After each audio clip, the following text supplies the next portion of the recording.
संकटा माता की जय। नमस्कार, प्रणाम दोस्तों। आज हम आपको इस वीडियो में संकटा माता की कथा सुनाएंगे। संकटा माता की कथा सुनने से और संकटा माता के व्रत करने से किसी भी कार्य को सिद्ध कर देगा। यह संकटा माता का व्रत पूजा किसी भी मन्नत के लिए आप कर सकते हैं। इस व्रत को करने से आपकी सारी मनोकामना पूर्ण होगी। अगर कोई आपका कार्य नहीं हो रहा है तो आप इसके लिए भी संकटा माता की व्रत को कर सकते हैं और व्रत करने के बाद कथा जरूर सुनें, जिससे माता आप पर प्रसन्न हो और आपके सारे कार्य सिद्ध करें। पौराणिक कथा के अनुसार एक बुढ़िया थी। उस बुढ़िया का एक बेटा था जिसका नाम था रामनाथ। रामनाथ धन कमाने के लिए प्रदेश चला गया। बुढ़िया अपने पुत्र के विदेश जाने के बाद बहुत चिंतित और दुखी रहने लगी, क्योंकि बहू उसे प्रायः नित्य खड़ी खोटी सुनाया करती थी। इसलिए बुढ़िया प्रतिदिन चिंतित और उदास रहती और घर के बाहर स्थित कुएं पर बैठकर रोया करती थी। बुढ़िया का यह क्रम रोज चलता रहा। एक दिन कुएं में से दिए का माँ नामक एक स्त्री निकली और उसने बुढ़िया से पूछी, बूढ़ी माँ, तुम इस तरह बैठकर क्यों रोती हो? तुम्हें किस बात का कष्ट है? तुम मुझे अपना दुख बताओ, मैं तुम्हारे दुख दूर करने का प्रयत्न करूँगी। बुढ़िया ने उस स्त्री का प्रश्न सुनकर कोई जवाब नहीं दिया और रोती ही रही। दिए की माँ बार बार एक प्रश्न दोहराई जा रही थी। वह बुढ़िया इस बात से झुंझुना उठी। उस बुढ़िया ने दिए की माँ से कहा, तुम मुझे बार बार ऐसा क्यों पूछ रही हो? क्या सचमुच ही तुम मेरा दुख जानकर उसे दूर कर दोगी? बुढ़िया की बात सुनकर दिए की माँ ने उत्तर दिया, मैं अवश्य तुम्हारे कष्टों को दूर करने का प्रयत्न करूँगी। बुढ़िया ने दिए की माँ का ऐसा आश्वासन पाकर कहा, मेरा बेटा कमाने के लिए प्रदेश चला गया है। उसके पीछे मेरी बहू मुझे बहुत बुरा भला कहती रहती है। यही मेरे दुख का कारण है। बुढ़िया की बात सुनकर दिए की माँ ने कहा, यहाँ के मन में संकटा माता रहती है। तुम अपना दुख उनसे सुनाकर कष्ट से छुटकारा पाने के लिए प्रार्थना करो। माँ बहुत दयालु है, दुखियों के प्रति बहुत सहानुभूति रखती है। निसंतानों को संतान, निर्धनों को धनवान, निर्बल को बलवान और अभागों को भाग्यवान बनाती है। उनकी कृपा से सौभाग्यवती स्त्रियों का सौभाग्य अचल हो जाता है। कुंवारी कन्याओं को अपनी इच्छित वर की प्राप्ति होती है। रोगी अपने रोग से मुक्त होते हैं। इसके अलावा जो भी मनोकामना है वह सभी को पूरा करती है, इसमें कोई भी संदेह नहीं है।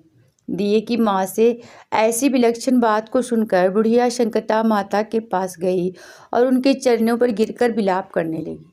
संकटा माता ने बड़े ही दयालु होकर बुढ़िया से पूछा, बुढ़िया, तुम किस कारण इतने दुख से बार बार रोती रहती हो? बुढ़िया ने कहा, हे माता, आप तो सब कुछ जानती हो, आपसे तो कुछ भी छिपा नहीं है। आप मेरे दुख को दूर करने का आश्वासन दे तो मैं अपनी दुखद गाथा आपको सुनाऊं। बुढ़िया की बात सुनकर संकटा माता ने कहा, मुझे पहले अपना दुख बताओ। दुखियों का दुख दूर करना ही मेरा काम है। संकटा माता के ऐसा कहने पर बुढ़िया ने कहा, हे माता, मेरा लड़का प्रदेश चला गया है। उसके घर में ना रहने से मेरी बहू मुझे बहुत तरह तरह की सुनाया करती है। उसकी बातें मुझसे सहन नहीं होती। इसी कारण परेशान होकर मैं बार बार रोया करती हूँ। बुढ़िया की इस दर्द भरी कथा को सुनकर संकटा माता ने कहा, तुम घर जाकर मेरे लिए मन्नत मनौती मांग कर मेरी पूजा करो। इससे तुम्हारा लड़का सकुशल घर वापस आ जाएगा। मेरी पूजा के दिन सुहागन स्त्रियों को आमंत्रित कर उन्हें भोजन कराना। ऐसा करने से तुम्हारा लड़का अवश्य तुम्हारे पास आ जाएगा। संकटा माता के कहे अनुसार उस बुढ़िया ने मनौती मांगकर पूजा की और सुहागन स्त्रियों को भोजन के लिए आमंत्रित किया। परंतु विचित्र बात यह हुई, जब बुढ़िया ने स्त्रियों के लिए लड्डू बनाने शुरू किए तो उससे 7 की जगह 8 लड्डू बन गए। इस बात से बुढ़िया बहुत ही असमंजस में पड़ गई। ऐसा होने का क्या कारण है? कहीं मुझसे गिनती में तो गलती नहीं हो रही, अथवा अपने आप 8 लड्डू बन जाने का कोई अन्य कारण है। उसी समय संकटा माता एक वृद्ध स्त्री के रूप में बुढ़िया के सामने प्रकट हुई और बुढ़िया से पूछा, क्यों बुढ़िया, आज तुम्हारे यहाँ कोई उत्सव है क्या? यह सुनकर बुढ़िया बोली, आज मैंने संकटा माता की पूजा की है और सुहागिन स्त्रियों को भोजन के लिए आमंत्रित किया है, किंतु जब गिनकर 7 लड्डू बनाती हूँ तो वे लड्डू अपने आप ही 8 बन जाते हैं। मैं इसी बात से चिंता में पड़ गई हूँ। बुढ़िया की बात सुनकर संकटा माता ने कहा, क्या तुमने किसी बुढ़िया को भी आमंत्रित किया है? बुढ़िया कहने लगी, नहीं मैंने ऐसा नहीं किया, परंतु तुम कौन हो? संकटा माता ने कहा, मैं बुढ़िया हूँ, मुझे ही आमंत्रित कर लो। ऐसा सुनकर बुढ़िया ने उस बुढ़िया रूपधारी संकटा माता को भोजन के लिए आमंत्रित कर लिया। इसके बाद बुढ़िया के घर में सभी आमंत्रित सुहागनी आ पहुंची और बुढ़िया ने सबको लड्डू तथा अन्य मिठाई आदि का भोजन कराया। इससे संकटा माता उस बुढ़िया पर बहुत प्रसन्न हुई और माता की कृपा से उस बुढ़िया के बेटे के मन में अपनी माता और पत्नी से मिलने की इच्छा उत्पन्न हुई और वह अपने घर के लिए चल दिया। कुछ दिन बीतने के बाद वह बुढ़िया संकटा माता की पूजा कर सुहागनी को भोजन करा रही थी कि किसी ने उसके लड़के के आने की सूचना दी, लेकिन बुढ़िया अपने काम में लगी रही। उसने कहा, लड़के को बैठने दो, मैं सुहागनी को जिमा कर अभी आती हूँ। लड़के की बहू ने पति के आने के समाचार सुना। उसी क्षण पति के स्वागत के लिए तुरंत घर की ओर चल दी। लड़के ने अपनी पत्नी को देखकर मन में सोचा कि मेरी स्त्री मेरी पत्नी कितना प्रेम रखती है, जो खबर पाते ही मुझसे मिलने आ गई। परंतु मेरी माँ को मुझ पर जरा भी प्रेम नहीं है। मेरे आने की खबर पाकर भी मेरी माँ मुझसे मिलने नहीं आई। जब पूजा का सब काम समाप्त हो गया, सभी सुहागनें भोजन करके अपने अपने घर को लौट गई। बुढ़िया अपने बेटे से मिलने के लिए उसके पास पहुंची। माँ के आने पर लड़के ने पूछा, माँ अब तक कहाँ थी?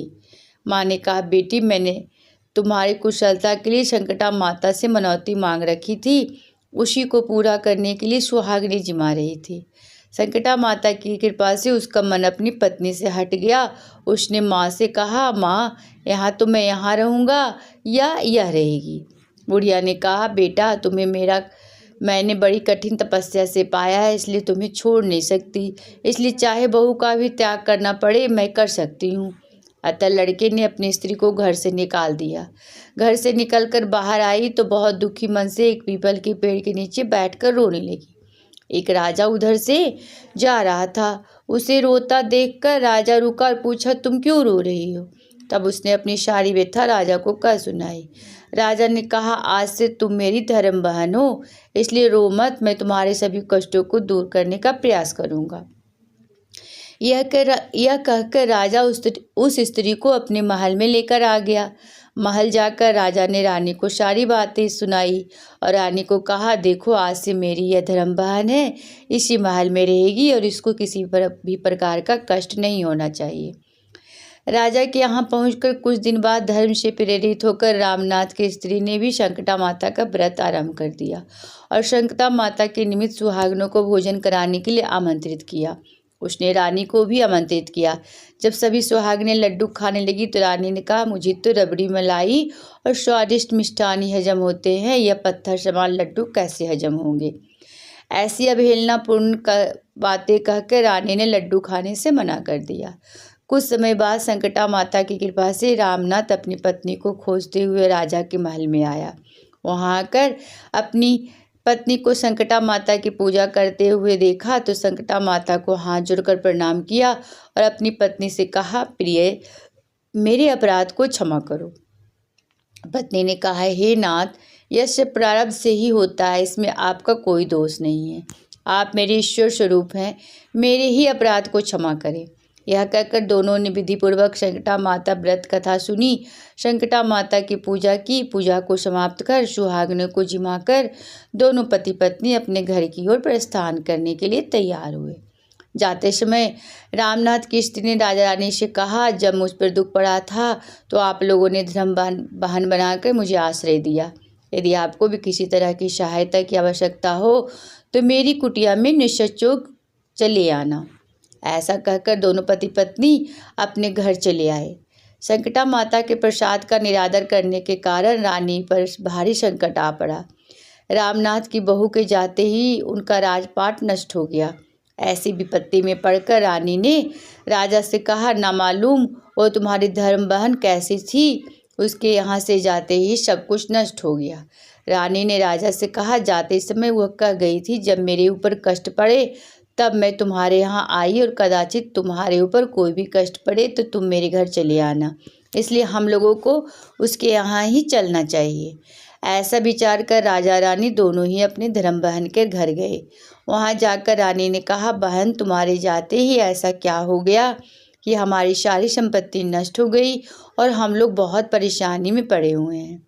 रानी की बात सुनकर रामनाथ की स्त्री ने कहा, बहन मैं तो कुछ नहीं जानती, मेरी तो सब करता धरता संकटा माता है, इसके अतिरिक्त कोई दूसरा नहीं। इसलिए मेरी राय में तुम संकटा माता से अपनी भूलों के लिए क्षमा याचना करो, उन्हीं की मान मनौती से तुम्हारा काम बन जाएगा, तुम्हारे सारे बिगड़े काम अपने आप सुधर जाएंगे। रामनाथ की स्त्री की बातें सुनकर रानी ने श्रद्धा भक्ति से संकटा माता का व्रत किया और सुहागनों को जमा कर अनजाने में हुई अपनी सभी भूलों के लिए संकटा माता से बार बार क्षमा मांगी।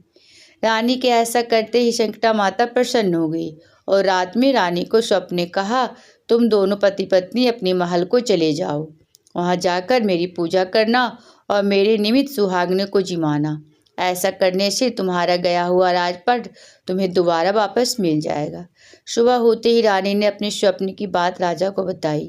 रानी की बात सुनते ही राजा उसी क्षण रानी के साथ लेकर अपने महल की ओर चल दिया। महल में आने के बाद राजा रानी ने संकटा माता के कहे अनुसार पूर्ण भक्ति भाव से माता संकटा की पूजा की और सुहागनों को भोजन कराया। ऐसा करने से उनका बिगड़ा हुआ सारा समय सुधर गया और सारा राजपाट उन्हें वापस मिल गया और वह पहले की तरह राज्य को भोगने लगे। बोलो संकटा माता की जय।